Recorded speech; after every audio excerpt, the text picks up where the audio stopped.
오늘 함께 보실 말씀은 요한복음 3장입니다. 요한복음 3장 1절에서 15절 말씀입니다. 요한복음 3장 1절에서 15절. 제가 가지고 있는 성경책 신약 98면에 있습니다. 요한복음 3장 1절에서 15절입니다.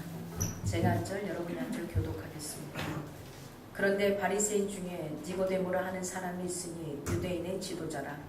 그가 밤에 예수께 와서 이르되 라삐여 우리가 당신은 하나님께로부터 오신 선생이질 않아이다.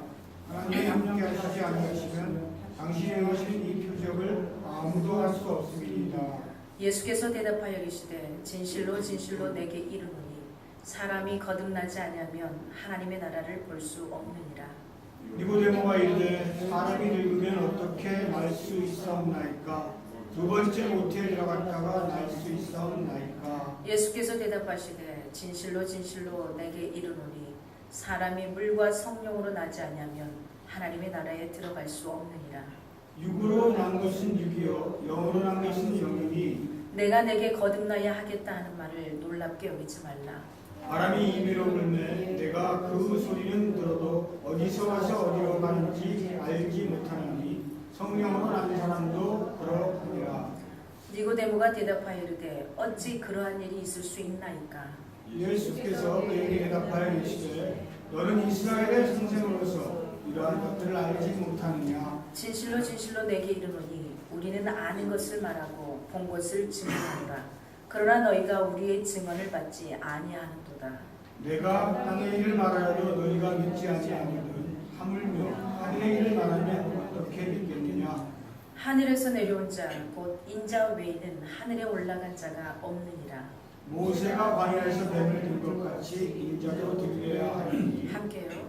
이는 그를 믿는 자마다 영생을 얻게 하려 하심이니라. 아멘. 오늘 예수님의 국적이란 제목으로 김요한 목사님께서 설교해 주시겠습니다.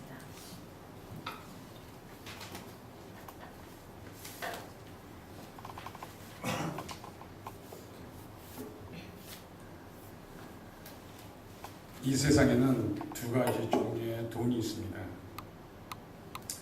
하나님의 돈과 하나님을 믿지 않는 사람들의 돈이 있습니다. 거룩한 성도들이 열심히 버는 돈은 하나님의 영광을 위해서 사용되고 있지만 돈의 강력한 힘을 알고 있는 세상 사람들, 우리가 말하는 그 불신자들의 돈은 거의 대부분 인생의 행복을 위해서 사용되어집니다. 그 사람들은 더 큰 행복을 가지기 위해서 자신의 그 행복을 더 극대화시키기 위해서 이기적인 욕망에 사로잡혀서 이번에 세월호 사건 같은 그런 참담한 일이 일어나는 그 이면, 그 본질적인 깊은 곳에는 결국 사람들이 돈이라는 예수님께서 성경에서 하나님과 더불어 겸하여 섬길 수 없다고 하나님과 동등하게 아주 좀 세속적인 말로 이렇게 맞짱을 뜰 수 있는 그런 것이 돈이다라는 그런 말씀을 할 정도로 인생을 강력하게 붙들고 있는 이 돈이라는 것 때문에 세상 사람들은 그 돈을 가지기 위해서 몸부림치고 그 행복을 가지기 위해서 살아갑니다. 사실 천재지변을 제외하고 일어나는 모든 참담한 대형 사건들의 그 이면은 규정을 어기고 더 욕망을 가지기 위해서, 더 이기적인 그 무엇인가를 가지기 위해서, 이익을 더 챙기기 위해서 해야 할 일을 하지 않고 맞추고 정식적으로 똑바로 해야 될 일을 하지 않고 사기치고 속이고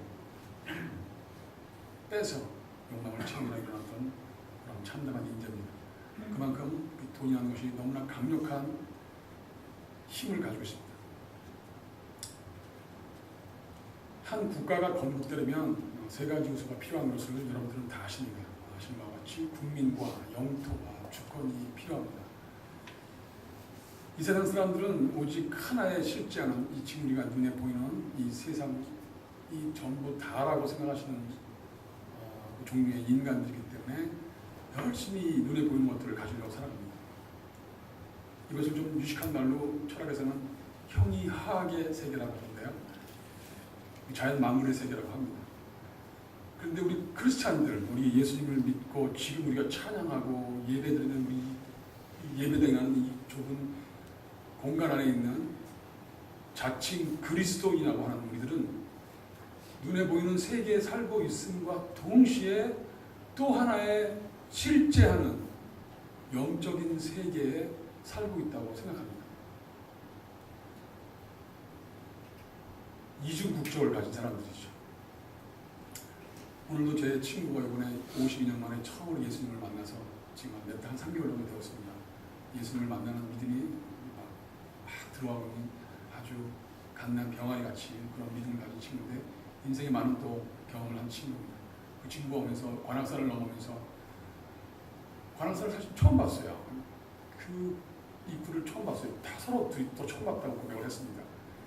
사람들이 컬러풀한 옷을 입고 배낭을 메고 수백 명이 줄지어 산으로 올라가는 걸 똑같은 모양을 한 사람들이 올라가는 걸 보면서 제가 저도 모르게 저 사람들은 예배도 안 드리고 저렇게 산으로 올라가는구나 참 대단하다. 그 사람들은 우리가 대단하게 보이겠죠. 저 사람들은 저렇게 건강도 생각하지 않고 저 좁은 공간에 앉아갖고 좀 심심하게 뭐하고 있나 그래야죠. 서로 두 개의 국적이 다르기 때문에 이해를 할 수 없는 것이죠. 그러나 큰 문제가 있는 것은 그 세상 사람들은 눈에 보이는 세계만 살고 있으니까 그렇다 치더라도 이 교회라는 이 예배당이라고 말하는 이 공동체 안에 이 건물 안에 있는 자칭 크리스찬이라고 하는 사람들 중에서도 영적인 하나님의 말씀을 믿고 쫓아가는 아브라함과 같은 사람이 있는가 하면 하나님의 말씀을 쫓아가지 않고 아브라함을 쫓아갔던 조카 롯과 같은 사람을 쫓아가는 사람들이 많이 있음을 압니다. 하나님의 말씀을 믿고 쫓아가지 않는 사람은 사람을 믿고 환경과 분위기와 감정을 쫓아가는 사람들이 많기 때문에 그 환경과 주변의 감정과 모든 환경들이 뒤틀어지고 자기가 원하는 대로 되지 않으면 얼마든지 보이지 않는 영적 세계를 다 읽은 일간 스포츠나 신문같이 팽개칠 수 있는 사람들일 수 있는 여지가 있습니다.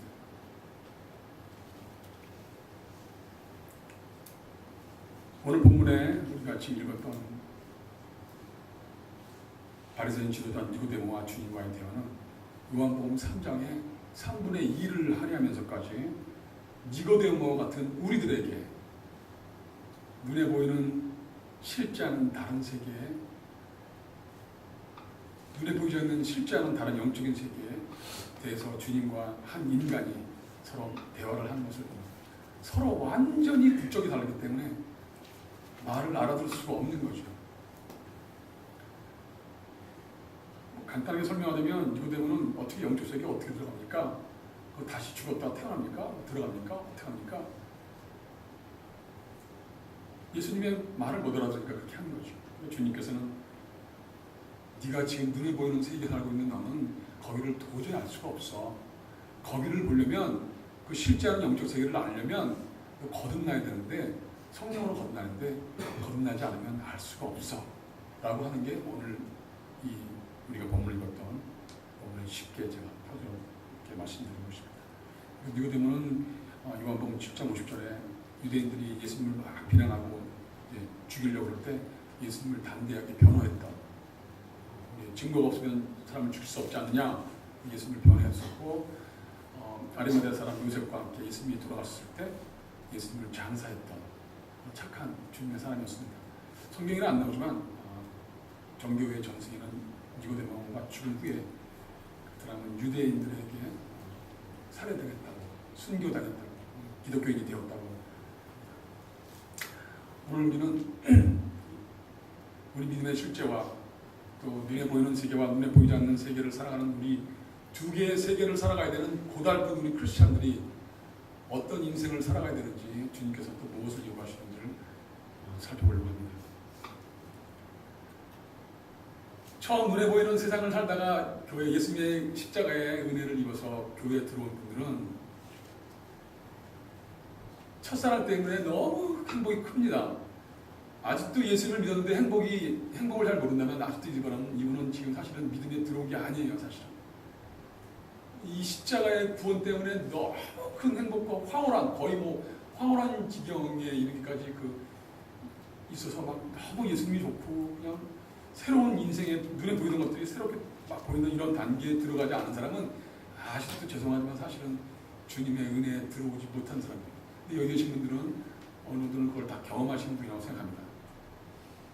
그러나 이제 행복했던 시간이 좀 지나고 나면 갑자기 우리에게 계속적으로 주기만 했던 십자가가 우리에게 뭘 요구하기 시작합니다. 그동안은 늘 요구하는 것도 없었고 늘 주기만 했고 우리에게 행복을 주기만 했고 기쁨을 주기만 했던 그 십자가가 갑자기 어느 단계가 지나면 우리에게 뭘 요구하기 시작합니다. 우리의 생활 양식의 변화를 요구합니다. 이전에 가졌던 비전과 포부, 사람들과의 관계,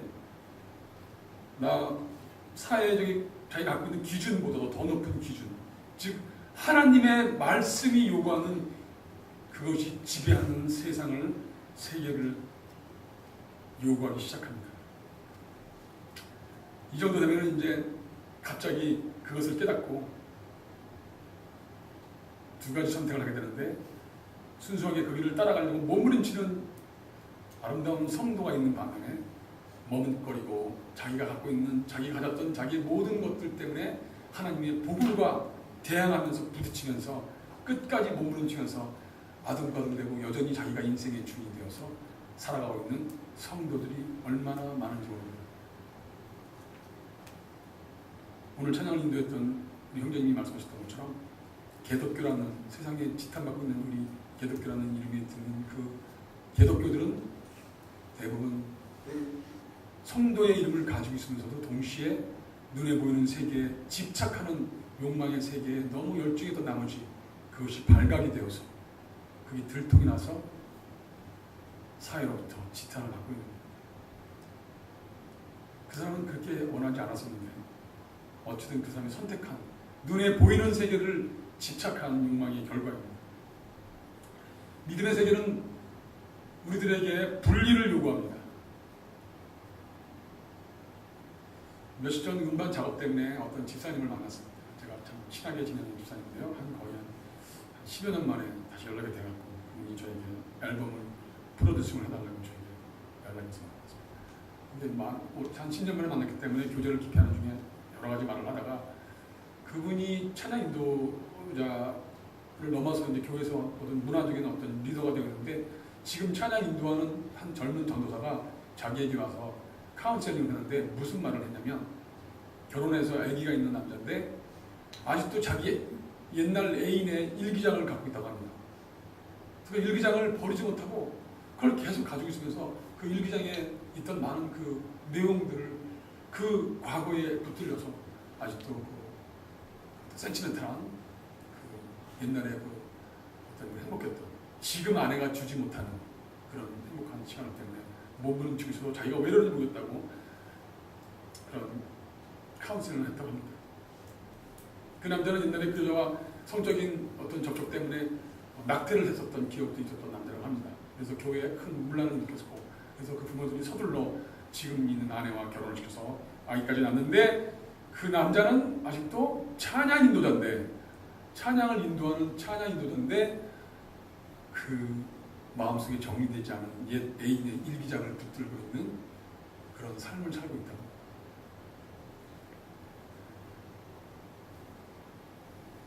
교회를 다니면서 아직도 실리에 따라서 사람을 만나고 영적인 교제를 피하고, 남자들의 단점 중, 젊은 남자 중에 단점 하나인 음란한 영적 포럼, 술, 또 뭐 어떤 담배, 또 여성들은 또 그 돈에 대한 집착, 왜냐하면 또 이 가정을 이끌다 보니까 또 남편들은 모르지만 또 그 돈에 대한 그 안타까움과 그 재정의 각박함을 붙들고 살다 보면 돈에도 마음이 뺏겨갖고 또 점점 무엇을 먹을까, 무엇을 마실까 염려를 많이 하고 있는 그런 일반인의, 또 어떤 젊은이들은 게임, 아이고 이거 게임 대단합니다. 게임에 집착하면 그냥 계속 게임만 합니다. 세상과 타협합니다. 근데 문제는 이런 분들에게 하나님께서 당신의 일을 맡겨주지 않는다는 거예요. 하나님께서 일을 맡겨주지 않기 때문에 자기 스스로 일을 만들어야 되고 고달프게 신앙생활을 해야 됩니다. 자기가 인생의 주인이니까 여전히 하나님은 불러도 대답 없는 힘이 돼갖고 하나님의 음성도 듣지 못하고 말씀을 들어도 깨닫지도 못하고 종교생활을 하면서 교회라는 공동체 나와서 교회 오면서 가면을 씁니다. 왜? 세상교회 가면을 쓰고 들어오면서 이거 안녕하세요 집사님.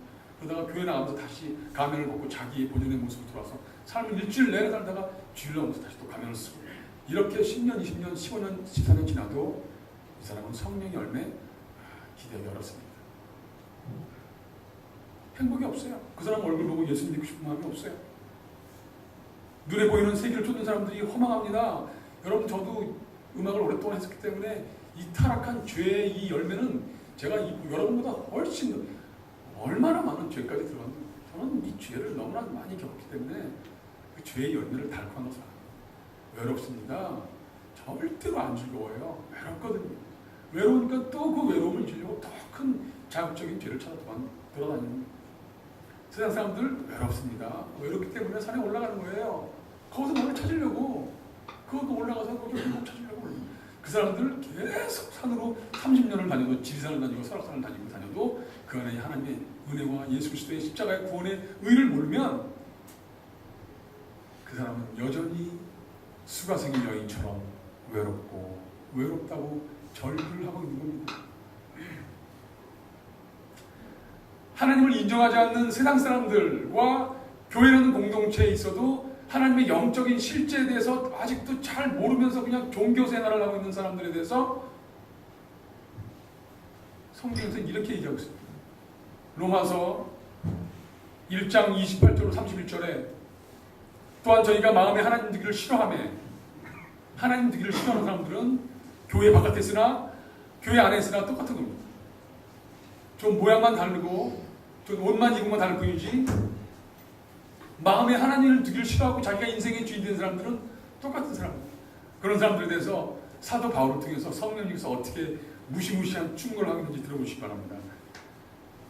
또한 저희가 즉 그 마음에 하나님 두기를 싫어하는 영적 실제를 인정하지 않는 종교인들과 세상 사람들에게 마음에 하나님 되기를 싫어하며 하나님께서 저희를 그 상실한 마음대로 내어버려두사 하나님이 내리는 벌 중에 가장 무서운 벌이 니네 마음대로 해 라는 너희는 마음대로 해라. 그냥 상실한 그 마음대로 내어버려두시는 그 벌이 뭐냐면 합당치 못한 일을 하게 하셨으니 모든 불의, 추악, 악의가 가득한 자요 시기, 살인, 분쟁, 악독이 가득한 자요 수근수근하는 자요 비방하는 자요 하나님이 미워하시는 자요 능욕하는 자요 교만한 자요 자랑하는 자요 악을 도모하는 자요 부모를 거역하는 자요 우매한 자요 무정한 자요 무자비한 자라고 칼을 환부에 들이대면서 우리에게 말씀하십니다.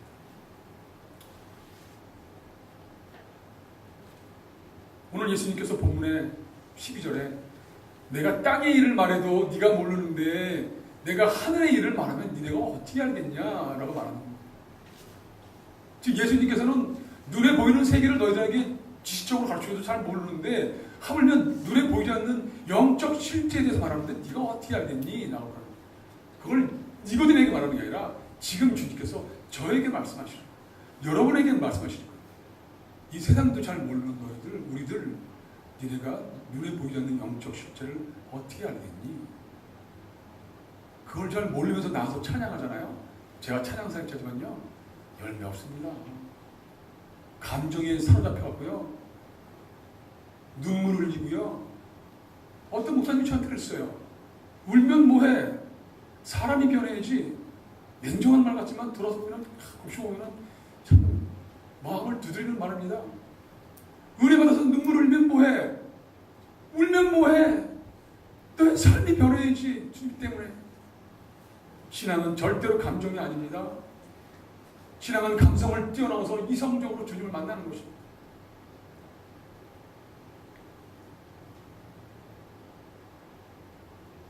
저는 너무나 많은 찬송을 불렀어요. 지금도 오늘도 찬송을 불러야 됩니다. 여러분 얼마나 괴로운 일인지 아십니까? 하나님을 모르면서 찬송하는 일이. 갈보리 산 위에 십자가 서승이 안 봤어.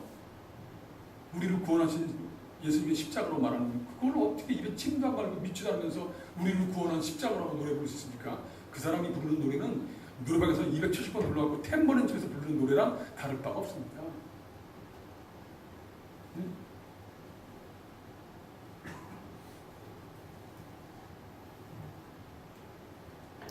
이제 우리 그런 노래 멈춰야 됩니다. 만약 믿음이 없다면 그런 노래 부르면서 주님 제가 십자가에 구원을 할 수 있는 믿음을 달라고 간구하는 마음으로 겸손한 마음으로 노래 부르면 하나님과 관계가 있습니다. 그러나 그런 마음 없이 그저 입으로 부르는 은혜 따라서 부르는 그냥 중얼중얼대는 노래라면 그것은 그냥 가창하는 겁니다. 전문용어 가창. 가창에는 하나님의 은혜가 없습니다. 겸손한 고백이 있을 때 그것이 하나님의 은혜가 있습니다. 끝으로 영적인 실제를 깨닫고 그 영적인 실제의 이중국적을 가지지 못해서 이 눈에 보이는 세계와 눈에 보이지 않는 영적 세계의 그 틈 사이에 껴서 몸부림치면서 어쩌든지 이 보이는 세계를 관장하는 눈에 보이지 않는 하나님의 세계를 더 사랑하려고 몸부림치는 착하고 충성된 주의 성도들의 모습을 살펴보면서 말씀을 맺으려고 합니다. 사실 다양한 종교를 수용하는 우리 대한민국은 이 대한민국을 사는 시민들에게는 우리가 지금 이렇게 믿고 있는 이렇게 말씀을 듣고 있는 우리 이 그리스도의 이 말씀과 이거는 사실은 SF, 귀신, 유령, 말도 안 되는 만화 이런 거는 똑같은 거예요. 그 사람들이 어떻게 예수님이 무리를 걷고 천지를 말씀으로 창조하고 남자랑 결혼도 하는데 애가 나가고 그게 예수가 되고 이런 말도 안 되는 것들을 어떻게 저 사람들이 믿겠습니까? 저 사람들한테는 우리가 완전히 비합리적이고 말도 안 되는 걸 믿고 있는 어리석은 인간들로 보일 수밖에 없단 말이죠. 그런데 문제는 교회를 다니고 있어도 그것에 대해서 고민 없이 다니고 있다면 저 사람들과 똑같은 사람이라는 거죠.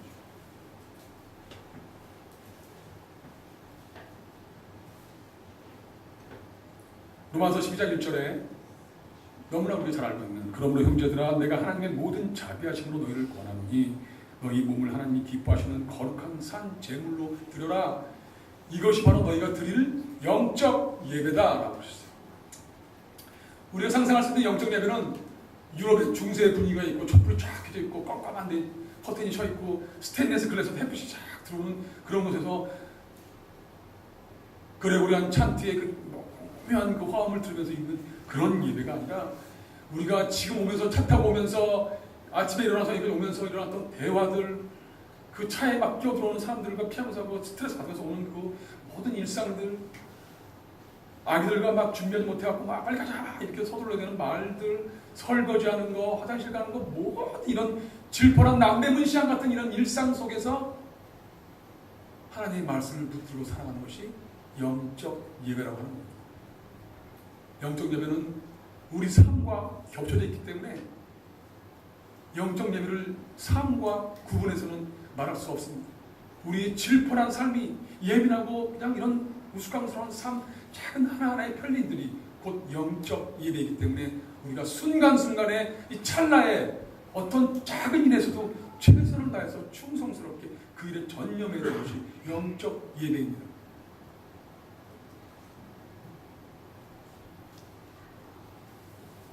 마태복음 6장 31절로 33절에 그러므로 염려하여 이르기를 무엇을 먹을까 무엇을 마실까 무엇을 입을까 하지 말라. 이는 다 이방인들이 구하는 것이다. 너희 천부께서 이 모든 것이 너에게 있어야 할 줄을 아시느니라. 너희는 먼저 나라와 의를 그의 의를 구하라. 모든 것을 더해 주겠다. 우리가 많이 붙들고 있는 말씀입니다. 현대인의 가장 큰 우상과 가장 큰 문제점은 개인적인 번영과 평안이라고 했던 프란치스 스체프 목사님 말씀은 우리의 신앙을 망가뜨리는 적은 우리 내부에 있습니다.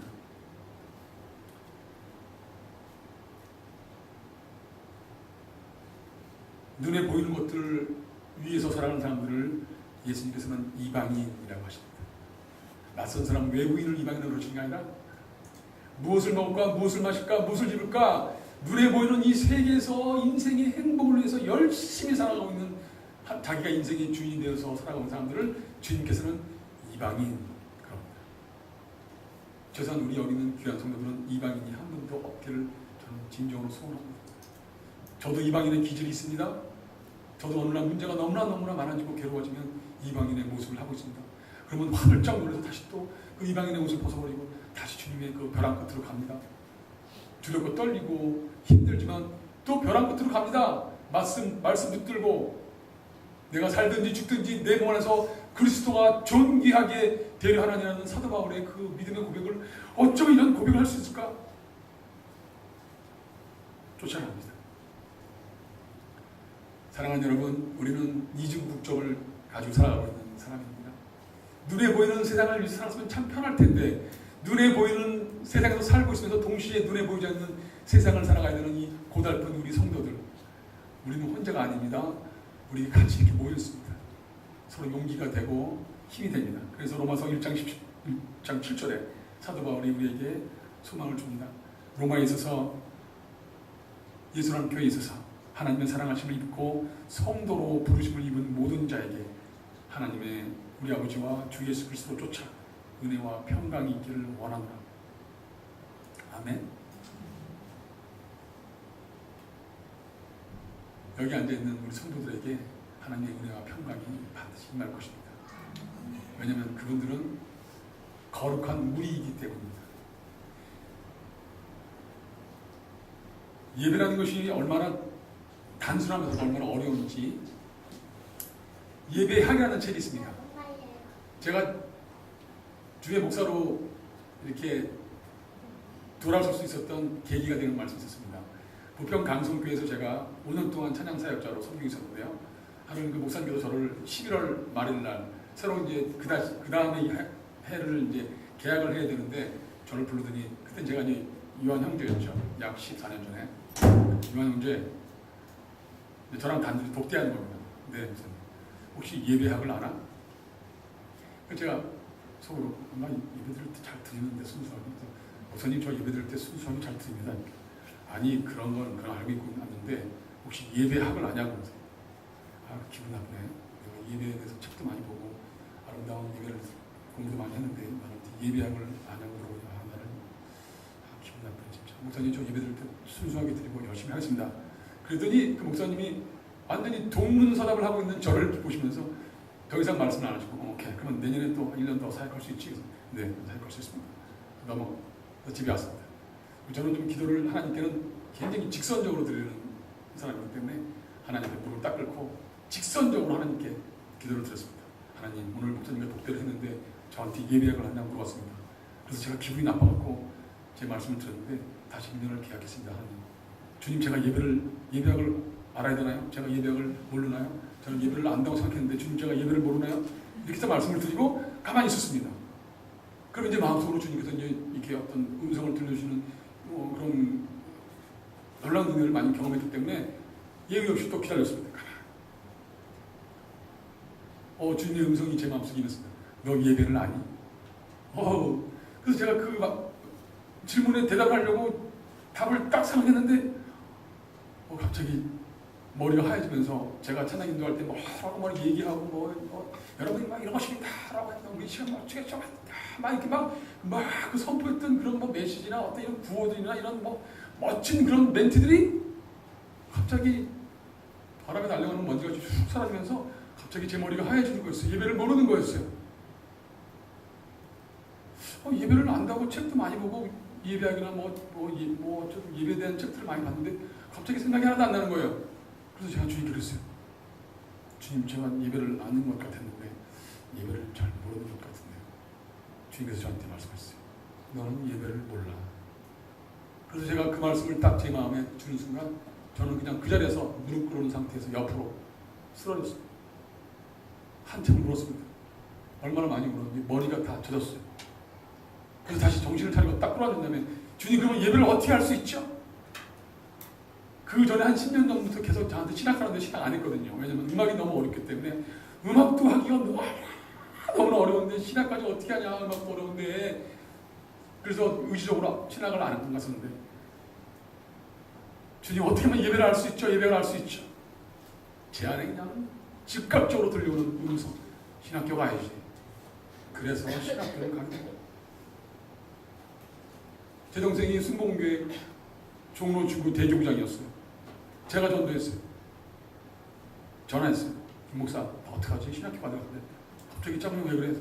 나 신학교 가야 될 것 같아. 짱구 형은 장로교에서 오랫동안 생활을 했으니까 형은 좀 성령을 좀 받아야 돼. 형은 좀 충만해야 되니까 형은 순복음교회를 좀 대학을 한번 가봐. 야, 거기는 그거 시끄럽고 아주 이상한데. 그러니까 아니, 형은 거길 가야 돼. 그래갖고 제 동생의 강력한 권위에 의해서 제가 가려고 했던 총신대를 안 가고 안양신대나 이런 데를 안 가고 순복음신학교를 갔습니다. 첫날 가서 가는 날 뭘 준비하면서 제가 게이밴드 오랫동안 사역했던 그 포스터와 그 브로셔 멋진 CD 딱 가져가서 그 교학실 가서 그 면담하는 그 여자 전도사님이었는데 그걸 딱 들으니까 딱 보더니 와, 이렇게 훌륭한 분이 왔다고, 우리 학교에 큰 도움이 되겠다고, 당장 3학년으로 편입하시고 저희 교회 바울종전이라는 곳에서 찬양인도 할 수 있도록 해주겠다고. 와, 그래서 저는 속으로 이 사람들이 뭔가를 알아주는구나. 참, 역시 알아주는 교회가 있구나. 그래서 그 마음을 가지고 집에 돌아왔어요. 동생한테 전화했어요. 김 목사, 오늘 갔다 왔어. 그러니까 어떻게 됐어? 여차저차 이렇게 했는데 형을 알아주더라고. 참 사역을 알아주는 거 참 감사하지. 참 기뻤어. 형이 이제 사모님을 편입하고 그 교회에 내가 그 찬양 인도를 하게 될 것 같아. 그랬더니 제 동생이 와, 잘 됐어 형, 너무 축하해라고 그 말을 듣기를 원했었는데 제 동생 목사가 하는 말이 첫 마디가 형 거기 목사 되는 자격증 따라 들어왔어? 근데 그 말이 제 동생이 하는 말인데 하나님의 말처럼 들렸어. 엄청난 천둥 같은 목소리가 들렸어. 가슴이 깜짝 놀라면서 서둘러 형이 전화 다시 할게, 나중에 전화해서 끊어버렸어요. 도둑질하다 걸린 사람처럼. 그래서 엎드렸어요. 주님, 이게 뭐지? 주님이 저를 이기는 줄 알았는데 어쩌는데 동생이 이런 말 했습니다. 주님, 뭐지요? 여지없이 주님께서도 저에게 너 거기 훌륭한 찬양 사역자 되겠다고, 하나님을 진짜로 하나님을 찬양하는 주의 종이 되겠다고 들었는데 왜 네가 3학년부터 들어가야 되냐? 그렇죠 주님, 1학년부터 들어가야 되겠죠? 그래서 학교에 전화했죠. 저 1학년부터 다시 다니기로 했습니다. 그분이 아닙니다, 괜찮습니다. 왜 그러세요? 그냥 3학년부터 그냥 저 1학년부터 다니겠다고요. 그래갖고 1학년부터 다녔습니다.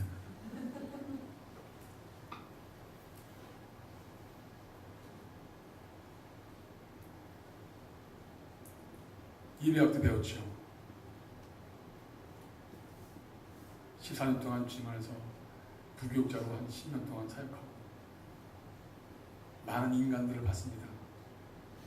다양한 목사들을 봤고 이유 없이 저를 미워하는 안티들 성도들도 봤고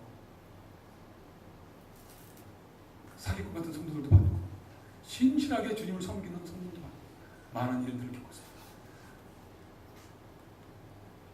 예배는 뭐냐면요, 굉장히 간단하게 여러분에게 14년 동안 배운 예배에 대해서 여러분에게 아주 일목요연하게 간단한 말로 여러분에게 예배를 알려드리겠습니다. 예배는 뭐냐? 여러분이 지금 매일매일 살아가는 일상 중에서 하나님이 계십니다. 하나님 우리 인생의 주인이십니다. 라고 선포하면서 그 자리에서 주님 앞에 하나님의 주권을 인정하는 행위의 모든 총집합제를 예배라고 합니다. 아브라함이 가나안 땅에서 그 비호의적이고 공격적인 가나안 사람들과 갈등을 겪으면서 아브라함이 갈 때마다 하나님 앞에 제단을 드렸던 것이 예배입니다. 여러분들은 삶에서 계속 예배를 드려야 됩니다. 왜냐하면 그 자리가 여러분이 무너지고 또 승리하고 행복하고 또는 기쁠 수 있고 어떤 또 좌절하고 쓰러진 그 자리에서 하나님, 여기가 하나님의 자리입니다. 여기가 하나님의 땅입니다. 하나님 여기 주권이 있습니다. 우리는 하나님 없이는 살아갈 수 없는 존재입니다라고 선포하고 인정하는 그 자리가 예배인 것입니다. 그렇게 삶으로 열심히 예배를 드리다가 그런 상처들을 갖고 그 기쁨의 승리의 깃발을 갖고 이 예수랑교회라는 이 작은 공동체나 이 공간에 모여서 함께 일심으로 같은 노래를 부르고 같은 말씀을 듣고 다양한 성격과 다양한 직업을 가진 사람들이 일심이 되어서 한 마음으로 주님께 나가는 것을 공동예배라 되는 것입니다. 얼마나 아름다운 것입니까? 이 건물은 얼마든지 변할 수 있습니다. 그러나 여러분 한 명 한 명이 예수랑 교회입니다. 아멘. 여러분 자신이 예수랑 교회입니다. 요한복음 3장 36절에 아들을 믿는 자는 영생이 있고 아들을 순종치 아니하는 자는 영생을 보지 못하고 도리어 하나님의 진노가 그에게 머물러 있다. 말이 어원이 이상합니다. 아들을 믿는 자에게는 영생이 있다고 합니다. 그러면 아들을 믿지 않는 자에게는 영생이 없다라는 말을 해야 되는데 갑자기 아들을 믿는 자는 영생이 있고 순종치 아니하는 자는 영생이 없다고 합니다. 예수님을 믿는 믿음이라는 단어와 순종이라는 단어를 동일한 선생에서 다루고 있습니다. 믿음이 없으면 영생 안 준다. 믿음이 있으면 영생 준다라고 말을 해야지 옳는데 아들을 믿는 자에게는 영생이 있고 순종치 아니하는 자들에게는 영생이 없다라고 말씀하신 것은 믿음의 결과는 순종이다라고 예수님께서 말씀하십니다. 궁극적으로 여러분들을 왜 하나님께서 보이는 세계에서 보이지 않는 세계로 이동시킨 줄 아세요? 왜 우리에게 이중 목적을 주신 줄 아세요? 그거를 모르면 여전히 우리는 보이는 세계의 지배를 받습니다. 어디에 지배를 받느냐가 얼마나 중요한지 몰라요. 하나님을 믿지 않는 사람을 만났을 때 누가 칼자를 죽이느냐에 따라서 대화의 주권이 달라집니다. 여러분 믿음은 어떻게 생기죠? 여러분이 너무 잘 아는 믿음은 들으면서 납니다. 믿음은 좋은 것입니까? 그럼 이 정도 이제 물어보면 저 강사가 분명히 다른 뜻이 있을 거야. 말하지 마. 말할 수도 없고 말할 수도 없고 좋다고 말하면 아니라고 하면 창피하다고 말 못하고 믿음은 좋은 걸 줄 수 있는데 믿음은 나쁜 걸 줄 수도 있습니다. 분명히 믿음이 생기는 결과를 비결을 들으면서 난다고 했는데 믿음이 없는 사람들 하나님이 없다고 하는 사람들의 말을 자꾸만 듣다 보면 믿음이 생겨요. 무슨 믿음? 돈이 있어야 돼. 내 노후가 어떻게 될지 알아? 고3 되면 어떻게 교회를 다닐 수 있어? 새끼 학교 가야지. 대학 가야 되는데 안 돼. 교회 가야 되는데 4시까지 어떻게 있지? 이거 다음 주 시험. 믿음이 생깁니다. 무슨 믿음? 교회 다니면 안 돼. 하나님께 순종하면 안 돼.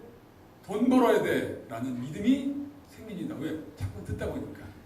하나님이 없는 믿음이 있는 사람들, 하나님이 없고 인생의 주인이 나라고 하는 사람들의 말을 자꾸 듣다 보면 믿음이 생깁니다. 돈이 있어야 돼. 믿음이 생깁니다. 그래서 강력한 믿음, 하나님의 본질을 예수 그리스도의 십자가의 도를 확실하게 알고 있는 인생의 주인이 예수님 되심을 알고 있는 사람들은 그 사람들 만나도 주권을 안 뺏깁니다. 칼자로 내가 죽였기 때문에. 그러나 그게 믿음이 약한 사람들은 그 말을 들으면 믿음이 생깁니다. 혼란이 일어나죠. 교회에 앉아있어도 마음이 딴 데가 있어요. 그런 사람들한테 복음 튕겨나갑니다. 그 사람의 인생에 아까 인생의 열매를 많이 그 열매 안 생깁니다. 30년 동안 교회 다녀도 여전히 강팍하고 이기적입니다. 전도를 어떻게 합니까? 목사님이 전도합니까? 당연히 목사가 전도하지만 양은 양들이 낳습니다. 양이 양들이 낳지 목자가 양을 낳습니까? 양이 양을 낳는 거예요. 양이 양을 키워야 됩니다. 목자는 그걸 아름다운 모습으로 인도하고 적들이 오면 싸우고 늑대들을 물리치고 양들을 끝까지 책임져서 목숨을 버리고 양을 지키는 것이 목자의 일이고 양들은 양들이 낳아야 됩니다. 근데 양들이 양을 안 낳아요. 왜? 나 혼자 낳고도 힘든데 내신하고도 힘들어 죽겠는데 언제 복음을 전합니까? 자기 혼자 교회 나오고도 힘들어 죽겠는데 무슨 예수님 믿어야 돼. 인생의 주님이셔. 눈에 보이는 세계가 다가 아니야라고 말하는 그런 걸 어떻게 전하십니까?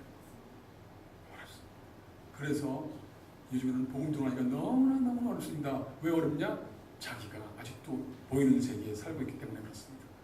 보이는 세계의 영향력 아래 눌려있기 때문에 그렇습니다. 그에게서 십자가는 맨날 듣는 십자가입니다. 제가 여러분께 질문 하나 하겠습니다. 내가 진심으로 여러분께 질문하겠습니다. 영생이라는 단어가 여러분에게 요즘 낯선 단어입니까? 아주 어떻게 생각하십니까? 이 영생이라는 단어 너무 웃기는 단어 아닙니까? 영생이라는 단어가 이제 크게 감동이 없어요. 그냥 영생. 십자가 별로 감동이 없어요.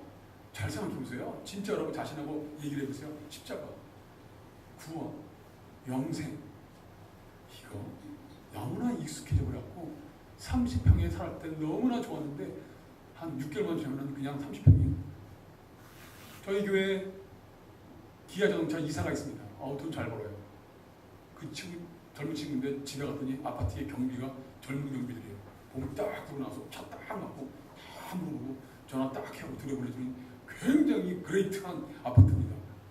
그 친구가 하는 말, 처음 그 집에 이사간 날 좀 높은 30몇 층 아파트인데 거기 올라가니까 인천대교도 딱 보이고 영종대교도 보이고 저기도 무슨 대교를 보면서 양쪽 대교를 바라보면서 베란다에 앉아갖고 커피 마시면서 하나님을 찬양했대요. 몇 달 지나니까 그 대교가 하나도 안 보이더래요. 그 대교는 여전히 그 자리에 있습니다. 창문 너머. 그러나 어느 날 대교가 안 보이더래요. 왜? 바쁘니까 대교가 안 보이는 거예요. 정신없으니까 그냥 참. 대교가 안 보이는. 대교는 여전히 그 자리에 있지. 우리 신앙생활 절대로 감정이 아닙니다. 신앙생활은 너무나 잔인한 눈에 보이는 이 현실과 싸워가면서 눈에 보이지 않는 영적 실체를 인정하면서 나가는 벼랑 끝에 서야 되는, 말씀을 붙들어 살아가는 용감한 마음이 없으면 살아갈 수가 없는 것이에요. 어저께 신촌에서 무슨 일이 일어난지 아시죠?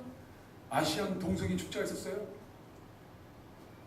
남자가 옷 홀딱 벗고 팬티만, 그것도 얇은 끈 팬티를 입고 행진하는 모습을 보셨어요? 지금 세상은 그렇게 돌아오고 있어요. 거기를 막았어요? 막았더니 욕하는 거야. 저 극단적인 그리스도인들, 저 미친놈들이라.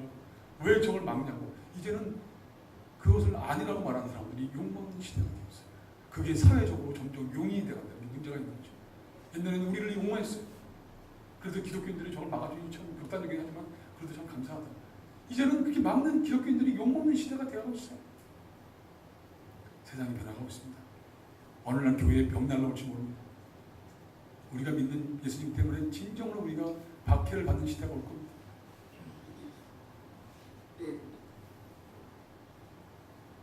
우리는 이렇게 영적 실제를 인정하는 우리 함께 힘을 합쳐서 같이 힘을 합쳐서 살아야 됩니다. 서로 위로하고 믿음의 고백을 통해서 믿음을 북돋아줘야 됩니다. 앞으로 걸어 나가야 됩니다. 찬양할 때 한 곡 가사 앞에 열중셔야 됩니다. 내 진정함을 드리리 하나님의 사랑이 영원히 함께하리 십자가의 길을 걷는 자에게 자기의 목숨을 영원히 드리겠다고 그렇게 말하는 찬양을 입에 침도 안 바르고 그냥 주님께 드리리 이걸 어떻게 그냥 그렇게 쉽게 부르니까 여러분 이게 현실로 다가오면 얼마나 무서운 말씀인지 아십니까? 샘물교에서 거기 그 아프가니스탄 선교 갔을 때 한 명이 죽은 거 아시죠? 젊은 목사. 그 사람들이 죽기 전에 50대 먹은 전도사님과 30대 젊은 목사와 성도들이 그 토굴 안에 갇혀갖고 한 명이 죽어야 되는 상황에서 50대 먹은 전도사님이 그랬답니다. 목사님, 그래도 제가 인생을 제일 많이 살았고 제가 살 만큼 살았으니까 제가 나가서 죽겠습니다. 그랬더니 그 젊은 목사님이 전도사님 그래도 제가 목사인데 제가 죽어야 되지 않겠습니까? 그래갖고 자기가 나가서 단두대에 목 잘려 죽은 거 아니에요.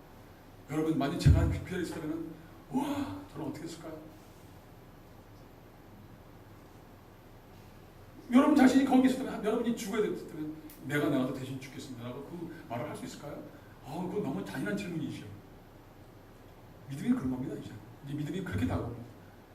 길바닥에 나 앉아도 은행에 잔고가 없어도 새끼들 학원도 제대로 못 보내고 광진구나 어디 구청에서 하는 어린이집 같은 데서 한 달에 3, 4만 원 주는 그런 학원에 가서도 막 성질 이상한 애들하고 막 개팍한 애들하고 같이 있으면서 거기서 공부 가르치면서도 운동화도 정부 하나 제대로 못 사주고 여행도 한번 제대로 못 가고 냉장고를 열었을 때 하도 먹을 게 없으니까 먹을 게 하나도 없다고 문 닫고 그냥 물만 벌컥벌컥 마시는 그 딸내미들을 보면서도 끝까지 하나님 좋으신 하나님이시라고 살아계신 하나님이라고 말씀할 수 있겠습니까?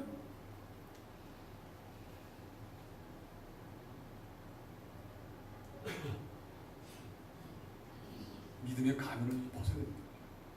정말 발가벗은 믿음으로 주님 앞에 이 사회에서 서서 정말 어떤 상황이 되든 간에 무엇을 먹을까 마실까 입을까 두려워하지 말라고 하나님이 너를 다 채워주겠다고 이 말씀 붙들고 살아나갈 수 있겠습니까? 하나님 외에는 답이 없다고 우리가 삶으로 말할 수 있겠습니까? 저는 지금 그 답을 세상에서 얘기하려고 죽을 까고 지금 어려운 인생을 걸어가고 있습니다. 제가 이렇게 멋진 양복을 세일해갖고 잘 사고 입고 있지만 우리 와이프가 지난주에 저한테 헌금할 돈이 하나도 없네. 현찰이 통장에도 없고 아무것도 없는 거예요. 책상 서랍에 한 잔돈 뭐 동전으로 된 몇 천밖에 없는 거예요. 교회 헌금할 돈이 없다는 거예요. 그래서 어떻게 하지? 그래서 그럼 어떻게 해? 그냥 헌금 못 하는 거지. 돈이 없는데요. 헌금 어떻게 해? 카드도 이것도 안 돈인지 못 보는데 그냥 갔어요. 오늘 날 아마 그냥 다행히 이 바구니를 돌리는 교회가 아니라 그냥 놓는 교회라 아마 그나마 안심하고 있겠죠. 제가 늘 부를 때마다 이 담고 있는 찬양이 있습니다. 내게 있는 모든 것을 아낌없이 드리. 이걸 1,000원짜리 5,000원짜리 만원 내면서 그것도 창단이게 들으면서 그거를 그렇게 태연하게 부릅니까? 전 그 노래 못 부르겠어요. 그냥 가만히 있어요. 그냥 가만히 있어요. 그 노래를 차라리 안 부르죠. 아낌없이 드리라는 거짓말을 못하니까. 그래서 제가 안 하겠습니다. 와이프, 여기 너무 두려워하지 마. 그냥 갈 때까지 가보자. 하나님 어떻게 인도하시는지 가보자. 제가 13살짜리 어린 아내를 껴안고 힘내, 한번 가보자. 영희야, 가보자. 제 안에 오기가 생깁니다. 복음의 오기. 하나님이 어떻게 하는지 보고 싶어요.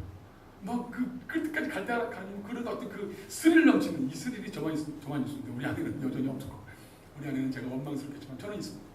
우리 자식들 있습니다. 아빠 가는 데로 가면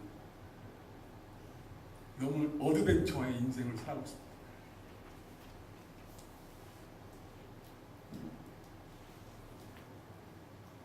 먹고 살만하면 믿음이 편안하고, 먹고 살만하지 않으면 매일 마음 쪼들리고 좀 이렇게 하지 마세요. 한번 믿음의 끝을 가보세요. 하나님 어떻게 하시는지. 저한테 교회에 있는 장로님이 저한테 이런 질문을 던졌어요. 어리석은 질문. 목사님, 그러면 왜 예수님을 잘 믿는 목사들은 왜 이렇게 맨날 가난합니까? 왜 예수님을 잘 믿는 사람들이 가난합니까? 정말 답답해요. 그러면 히브리서에 나오는 복음 때문에 톱으로 몸이 잘리고 평생 동안 죽을 때까지 광야에 그 돌밖에 없는 광야를 평생 동안 유리하다가 빼락짝 말라갖고 햇빛에 끄슬려갖고 죽었던 그 수많은 믿음의 선배들은 왜 믿음이 좋은데 이렇게 죽었습니까? 그 사람들은 능력이 없어서 그렇게 광야로 돌아다녔습니까?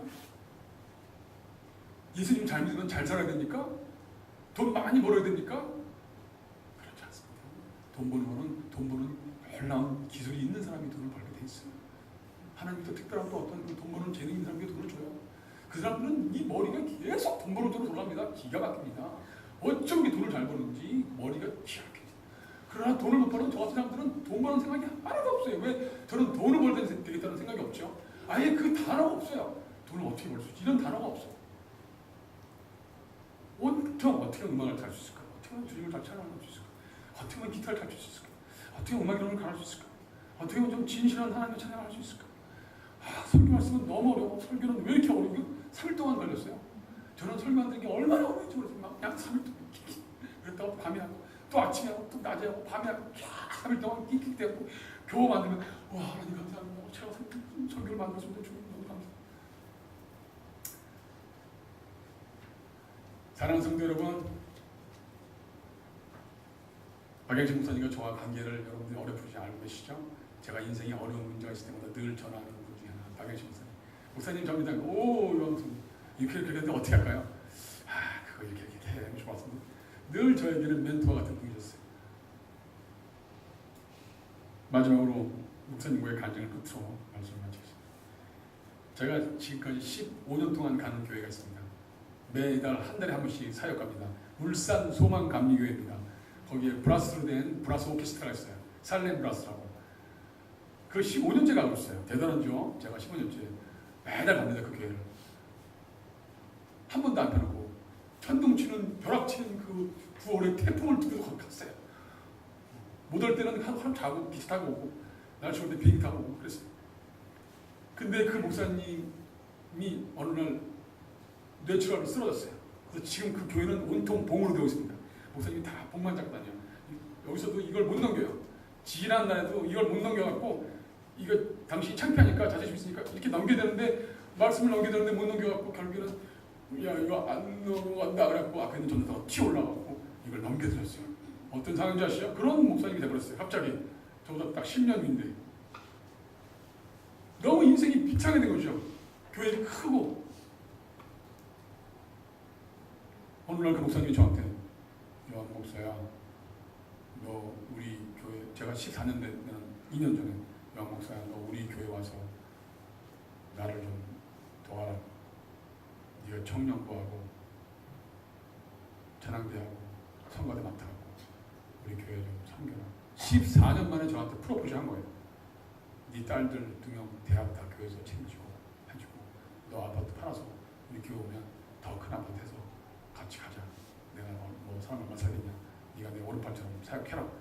얘기를 들었어요. 우와, 이 말을 딱 와이프한테 전하니까 와이프는 갑자기 얼굴이 그냥 천사같이 얼굴이 하얘지면서 너무 기뻐하고 그동안 전기세 아낀다고 이렇게 거실도 불 꺼놓고 부엌도 불 꺼놓고 어느 날 거실도 부엌도 불 다 환하게 켜놓고 사는 거예요. 집 분위기가 너무 환해진 거야. 우리 아내는 기뻐하고 반찬 잘해주고. 근데 그 아내를 보는 제 마음이 왜 이렇게 괴로운지, 너무 왜 이렇게 괴롭지? 이상한데 왜 괴롭지? 한 달이 지났어요. 사역했어요. 올라왔어요. 그 목사님은 완벽주의자예요. 이 강단에서 왔을 때 의자에 줄이 안 맞으면 안 돼. 청년들이 줄 맞춰. 똑바로 들어가 나와. 그래서 줄 맞추는 그런 완벽주의자인데 이제 한 달 뒤에 제가 답을 해야 돼요. 약속 안 지키면 너무 싫어하는 얘기 때문에. 그래서 여지없이 일주일 남겨놓고 박인식 목사님을 제가 찾아왔죠. 전화를 안 돼갖고 찾아왔어요. 목사님 저 그 교회 다 가야 되나요? 너무 인생이 좋아졌는데 우리 아내가 너무 좋아합니다. 이제는 고정적으로 돈이 들어와서 살아갈 수 있기 때문에. 목사님이 말씀을 다 들으시더니 저는 이렇게 해봐 저렇게 해봐 그렇게 말씀하실 줄 알았어요. 그런데 갑자기 저한테 목사님의 하나님이 주신 소명을 확인하세요. 이게 무슨 말이야. 내가 원하지 않는 답이야. 무슨 소명을 확인해. 나한테는 이렇게 해라 저렇게 해라 나올 줄 알았더니 갑자기 왜 또 뜬금없이 소명을 확인해. 그래갖고 불쾌한 마음으로 유쾌하지 않은 마음으로 인사하고 집으로 돌아왔어요. 기도했어요. 직선적으로 하나님 박목사님이 저한테 소명을 확인하셨는데 주님 제가 묵상 가야 되는데 어떻게 할까요? 주님 제가 소명이 뭐지요? 갑자기 제가 그렇게 하나님께 여쭤보면서 갑자기 내가 소명이 뭐지라는 질문을 하는 그 제시하셔서 놀랐어요. 왜냐하면 저는 찬양사역자로 소명을 받았기 때문이었어요. 그래갖고 다시 제 소명을 확인했어요. 깊이 기도하는 중에 옛날에 가요계에서 1등하고 훌륭한 가수가 되겠다고 막 인생을 살았던 쉘브로 인생의 그 젊은 날 하나다 주님 만나갖고 다 모든 걸 버리고 찬양사역자로 들어와서 14년 5년 동안 지금까지 살았던 제 인생이 쫙 반추되면서 갑자기 나는 하나님의 복음을 음악으로 전하는 찬양사역자 소명을 받았어. 나는 이 길이 너무 좋고 난 이게 너무 행복하고 난 이게 내 인생의 소명이다. 다시 소명을 확인하는 순간 담대함이 일어났어요. 그래, 나는 그 교회를 가고 싶고 안정된 삶이 허락되지만 갈 수 없어. 그래서 그 교회를 갔어요. 이제 찬양을 했어요. 오케스트라 멋있겠어요. 영희 없이 요한 목사야 소재로 좀 올라와. 이제 마지막으로 결단을 해야 돼요. 참 올라갔어요. 근데 그날 제가 서울을 떠나오는 날 제 아내 얼굴을 제가 봤거든요. 잘 갔다 오세요. 잘 말씀드리고 잘 결단하는 말을 하는 게 아니라 잘 말씀드리고 오세요. 합의하고 오라는 거죠. 딱 앉았어요. 부목사님, 저 박목사님, 박세경 목사님. 그분들 완벽주의자라 저한테 칼을 쫙 빼더니 제 목을 딱 들으면서 이렇게 질문하시더라고요. 야, 요한 목사야, 내가 근데 질문이 있는데 정직하게 대답을 해주길 바란다. 네, 말씀하세요. 너 우리 교회 오면 이제 우리 교회만을 위해서 정성을 다해서 충성스럽게 사역해야 되는데 너 우리 교회 와서도 찬양사역이니 문화사역이니 할 거냐? 역시 그 목사님다운 질문을 저한테 아킬레스건을 딱 건드리면서 저한테 질문하셨죠. 저도 칼을 뺐습니다. 저도 목사님의 목에 칼을 겨눴어요. 목사님, 저는 어느 곳에 있든지 무엇을 하든지 저는 찬양사역자입니다. 그 말하면 구궁 하면서 땀 두 개 쫙 나잖아요. 그 목사님의 모습이 그런 걸로 딱 생각이 들었어요. 갑자기 허거 이렇게 해서 그러면 코드가 다른데 다 그러시더라고요. 당신은 당연히 제가 할 줄 알았다고 생각했어요. 왜냐하면 후배들도 와, 형 잘 됐습니다.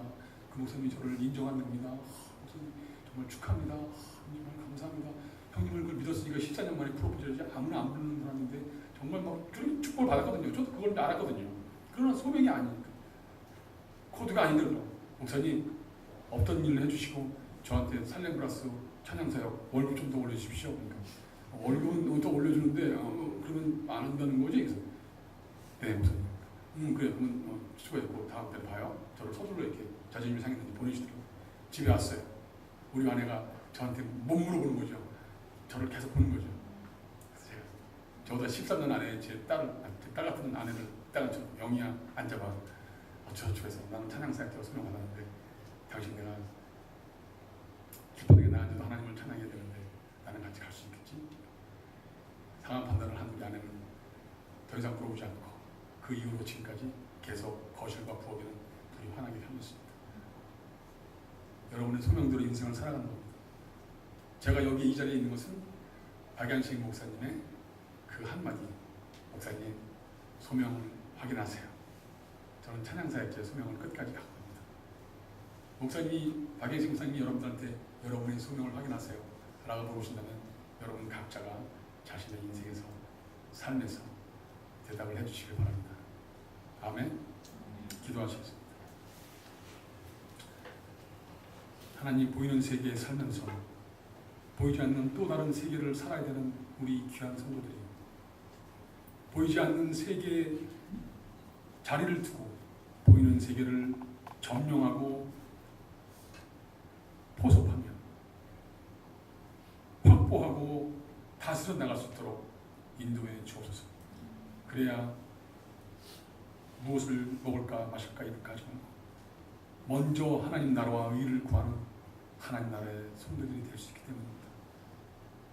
사랑하는 귀한 박영식 목사님이 이 자리에 안 계시지만 영으로 함께 하셔서 우리의 성도들에게 파이팅을 주실 줄 믿습니다. 하나님, 이 귀한 예배 함께 해주시고 이 교회가 주님 주신 소명을 이루기까지 한 번도 촛불을 꺼트리지 않는 영적 교회가 될 수 있도록 복 주시옵소서.